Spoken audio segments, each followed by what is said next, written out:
is a constitutional right and the right to information, and so we continue to call them out. Therefore, we call on Kenyans to give information and to know that Justin Muturi and his commission and his commissioners, fellow commissioners, will soon be announcing where to be found so that people can go out there and begin to give real evidence so that we will then take a position with regard even to private prosecution of those who are found culpable. So leo ni kusema tu pole na kwa sababu ya yale ambayo yalitokea jana.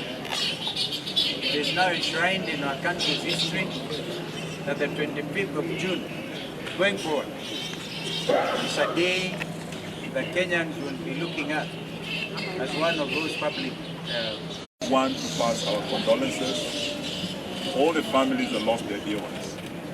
Yesterday was supposed to be a day of commemoration, marking the anniversary of the day that we lost young people last year, 25th of June. We were not supposed to lose another life yesterday. We were supposed to honor the fallen heroes. We were supposed to commemorate and to mourn with the families that lost last year. And for William Ruto's government to make more families mourn again, to shed more blood on a day of commemoration, to us this is adding insult to injury. All they were supposed to do was to facilitate the commemoration so that families with friends of these families would honor those who died, but not to kill more. We have also come to wish quick recovery to those who are injured. Quite a number of people are injured across the country. We have seen here quite a number, many of them who have bullet, gunshot wounds. Many of them have undergone operations, they are recovering, and we want to wish them quick recovery. But also, those who are not in Kenyatta National Hospital and other hospitals, wherever you may be, we want to wish you quick recovery, and we pray, our prayers are with you and your families. Lastly, we want to say to the media, a big thank you. Yesterday, you faced harassment. There's a government that panicked when they saw the numbers of demonstrators growing. And that knee-jerk reaction made them demand that you shut down and have a blackout so that no one sees what was happening in our country. We want to thank you for the courage of standing by the people, of showing the world what was happening in our country today. Many of you had injuries similarly. So they're not just those who are lying here, but many journalists had injuries, and today we want to thank you on behalf of many Kenyans who are able to see what was happening where, through your cameras and through your courage. So we thank you for that, but we also demand that this government must respect court orders. The court ordered yesterday that CA had issued an unlawful order, and they must respect the court order, they must uphold the rule of law and stop harassing the media, because free media is really the cornerstone of our democracy. So we thank you once more. Asante sana. As Fred, the parent of Boniface Kariuki, they are still here and wondering what happens, what is happening. We continue also to pray for him, and the good Lord will give him recovery, very quick recovery. It has been a month and 2 weeks of grave tragedy from the killing of Albert Ojwang up to yesterday. This cannot be the kind of country we'll look forward to nurturing. Fred.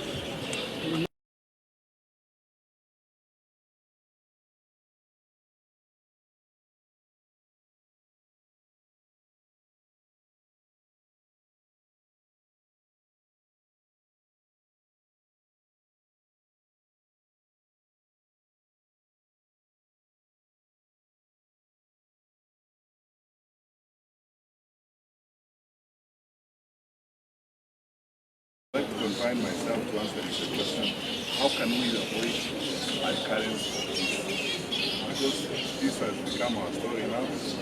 How can we avoid this story again? Because you see, 62 years after independence, we should not live like this. You know, where, I mean, you would rather do other things in your life than spend time on this. Therefore, as we condole with the families that lost their loved ones, and as we congratulate our young people for expressing themselves and coming out to ask questions about their lives and their future, it is very necessary that as a country we ask the question, how can we avoid this? The only way of doing this is being true to ourselves and being true to our responsibilities and to our mandates and doing the right thing for our country. In fact, I have asked my colleagues in the opposition, and I want to say it here today, that we shouldn't confine the information that is coming and the investigations to 2023, 2024, and 2025. Let's go back and have an open public inquest on everything that has happened before, because sometimes things happen, and when it's an opportune time, public inquest, so that everybody, because all of us, the Honorable Wamalwa and myself have served before on the National Security Council. We need to go before a magistrate or a judge in an open public inquest and put the facts we have there and put the information we have, and other role players also put the information they have. Because if we want to move forward, I don't think we have a future in this country without truthfulness and without focusing on what we need to do for our people. Because this cutting of corners, sometimes when something happens, we always enjoy politics, we blame others and so on and so forth. And then tomorrow we behave as if nothing happened. Then next year will come, we have another situation like this. Let's be open and transparent. Let's all go forward. And I want to ask all my colleagues, because we can't ask accountability of others when we are not accountable ourselves. Let us go and explain some of these things that have happened even before 2023, so that we can now move forward together as a country with all facts and everything has been had and resolved. And we can deal with the unresolved matters that have not been conclusively investigated.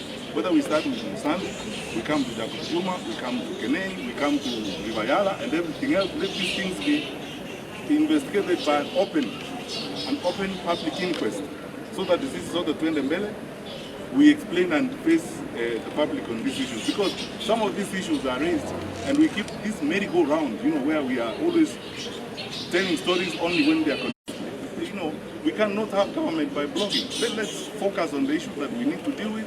Let us address the lives of our people, and this issue should be investigated. When this matter happened on the 25th of June last year, we ought to have had an open public inquest into this. It will have given the GenZ an opportunity to express themselves. We should have answered the question that time, how did we get here? Parliament is 2 kilometers from State House. For the first time since 1962, Parliament was overrun. What happened? How did we get here? Who knew what? And why didn't we prevent it? Why were we so insensitive to the point that citizens had to get to that particular point and things had to go south in the manner in which they did? So, finally, we have swept too much under the carpet. It's now time to lift that carpet and be truthful in the way in which we deal with the country. Thank you. Any questions? Investigation. When we had ugly incidents, some of them are in court. I don't want to talk about them because they are subject to court matters. When things happened in Kisumu, on the Pipendo, Kionjokoma brothers and so on, admission on the part of government, on those of us who are all players in government, admitting that a mistake has happened, that's where we start. And then asking the organs and the institutions that are judged with that responsibility to deliver on their mandate, so that investigations are done without blocking them, and so that those who actually are involved and who are culpable are prosecuted.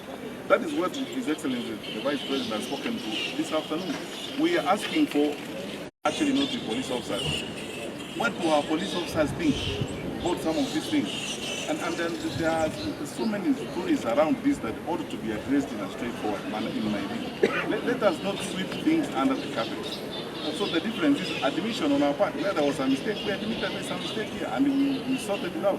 Investigations were going on. And by the way, Some of these files are open, and even if there's got additional information on these files, it's your duty as a citizen to give the information to the authorities, and prosecution commences. None of us, even the 3 of us who are here or the 4 of us who are here, none of us is above the law. I've never lived above the law even for 1 minute in my life. So the most important thing, get facts, not to play politics with security matters, so that when it's convenient, you can say this. When it's not convenient, you say the other. Let's go on and deal with these issues. If there are matters that have not been resolved, if there are issues that have not been done, let them be investigated. And that's what I'm calling for public inquest. Maybe afraid that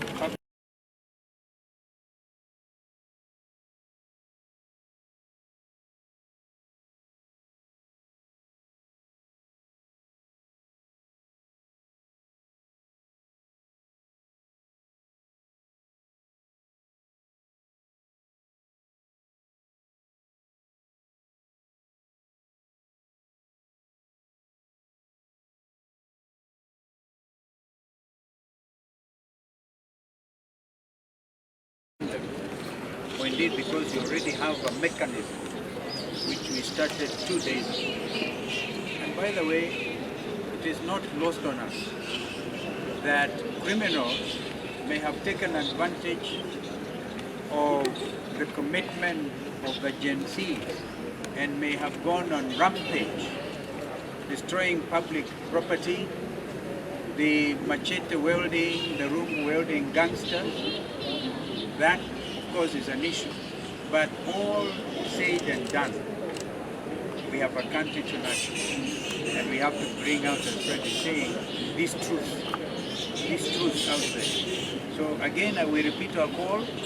Justin Muturi and team will be waiting to receive as much information as possible. We are not going to wait for the other side, the government that feels so comfortable, as Fred is saying, running the country through blogging.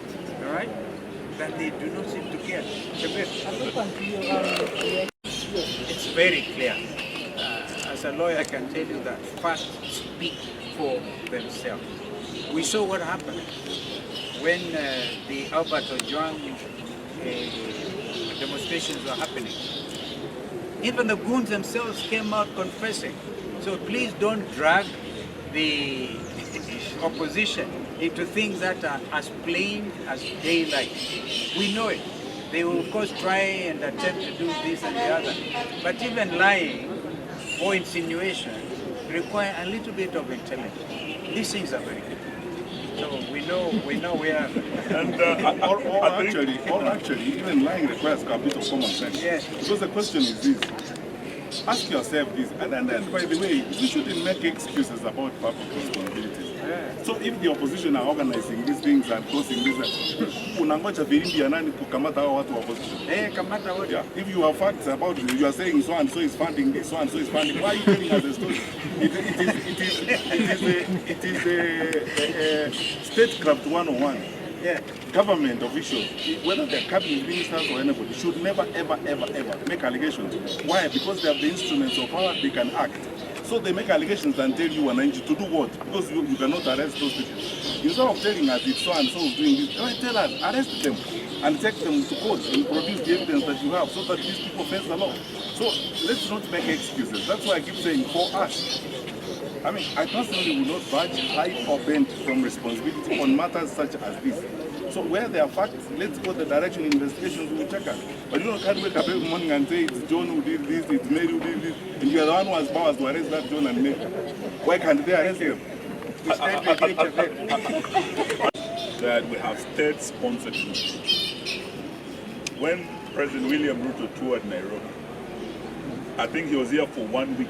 All the leaders saw the goons that came out, that were financed by both the president's team and the governor's team. 1 week, everywhere they went, we saw what the goons did. Many of them were seen being paid, lining up. And these are state-sponsored that you know where the money is coming. And the payers are not opposition. So, I think this one thing we want to tell President William Ruto. One of them was very far away. Yeah, we want to tell him that, you know, when you introduce the politics of goodness, it's like riding the back of a tiger. No one is in control of those goons. This is where Haiti has reached, because there was a failed regime that allowed goons to take over. So William Ruto cannot send our police officers over 12,000 kilometers away in Haiti to deal with goons. Then at home, he is sponsoring goons with his government. So we want to call him out on that. And we must say this must stop now. We need to nip this in the bud, otherwise we are going to lose our country. Thank you.